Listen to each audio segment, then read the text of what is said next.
Le nouvel an, dans la tradition des institutions, est synonyme d'échange de vœux. C'est bien valable pour le milieu diplomatique accrédité au Tchad qui, dans son ensemble, se fait le devoir de venir à la rencontre du chef de l'État au seuil de cette nouvelle année. Le rituel commence par le ballet des arrivées des diplomates, une phase orchestrée par le directeur général du protocole de la présidence, l'ambassadeur Alamaï Alina. 48 hommes et femmes, soit presque la totalité des ambassadeurs et représentants des organisations internationales, ont répondu présents à ces rituels qui a lieu dans le hall du palais Toumaï. L'entrée en scène du président de transition, général Mohamed Idriss Déby Itnou, a ouvert le bal. C'est pour la deuxième fois que le chef de l'État se prête à cet exercice. Honneur revient au doyen du corps diplomatique, l'ambassadeur du Royaume du Maroc au Tchad, Abdoulatif Errouja, de prendre la parole. Se faisant le porte-parole de ses collègues, il a souhaité bonne santé, bonheur et prospérité au chef de l'État, à sa famille et au peuple tchadien.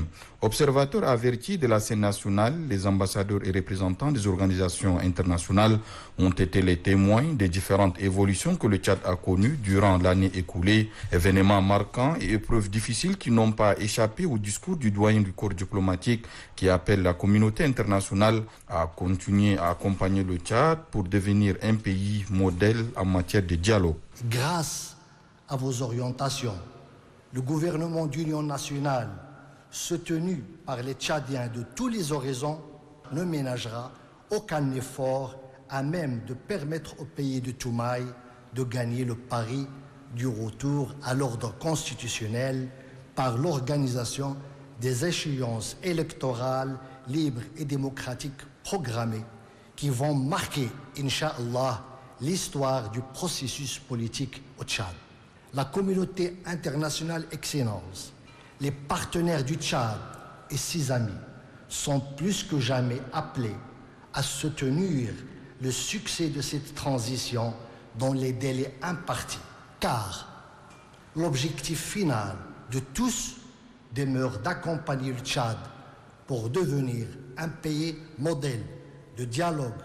avec ses énormes potentialités, notamment une jeune population dynamique. Un appel, une analyse et des souhaits du doyen du corps diplomatique qui ont amené le chef de l'État à réagir pour adresser en retour ce vœu de santé, de prospérité, de progrès et de bonheur à ses interlocuteurs et à leurs familles respectives, ainsi qu'au gouvernement et au peuple des pays et des organisations qu'ils représentent. Trouvant en eux des acteurs qui partagent le quotidien des Tchadiens et accompagnant les actions du gouvernement, le chef de l'État souligne que l'année 2022 a été déterminante car ayant permis d'enregistrer des progrès notables sur le terrain de la transition, de la réconciliation nationale et de la refondation du pays. Remercier les pays frères et amis, les partenaires techniques et financiers sont également invités par le chef de l'État, général Mohamed Idriss Déby Itnou, à accompagner le Tchad dans sa marche vers le retour à l'ordre constitutionnel. Car, rappelle-t-il, cette seconde phase de la transition revêt une importance capitale au regard du calendrier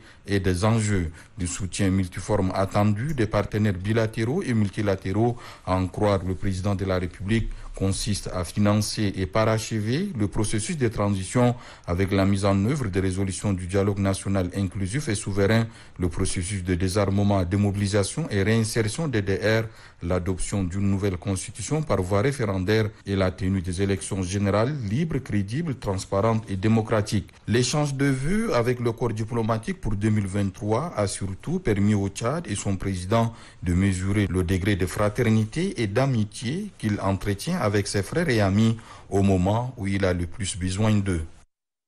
Partageant notre quotidien et accompagnant nos actions, vous avez été et vous êtes encore les témoins privilégiés de la conduite de la transition engagée dans notre pays en 2021 après le décès du maréchal du Tchad, paix à son âme. Je tiens à vous remercier sincèrement et à travers vous, les pays frères et amis et tous les partenaires techniques et financiers que vous représentez pour le soutien et l'accompagnement dont nous avons bénéficié durant la première phase de la transition. Cette seconde phase revêt une importance capitale Le peuple tchadien dans son ensemble fonde un espoir légitime dans le nouveau départ pour un Tchad uni, réconcilié et résolument tourné vers le développement. C'est pourquoi j'exhorte les pays frères et amis, ainsi que les partenaires techniques et financiers du Tchad, à l'accompagner dans cette marche vers le retour à l'ordre constitutionnel. Le Tchad nouveau, fort de l'unité de ses fils, est fondé sur la justice que nous voulons bâtir, saura compter sur le soutien multiforme de ses partenaires bilatéraux et multilatéraux pour l'accompagner à financer et à parachever son processus de transition avec la mise en œuvre des résolutions du dialogue national inclusif et souverain, le processus de DDR, l'adoption d'une nouvelle constitution par voie référendaire et la tenue des élections générales libres, crédibles, transparentes, démocratiques et inclusives.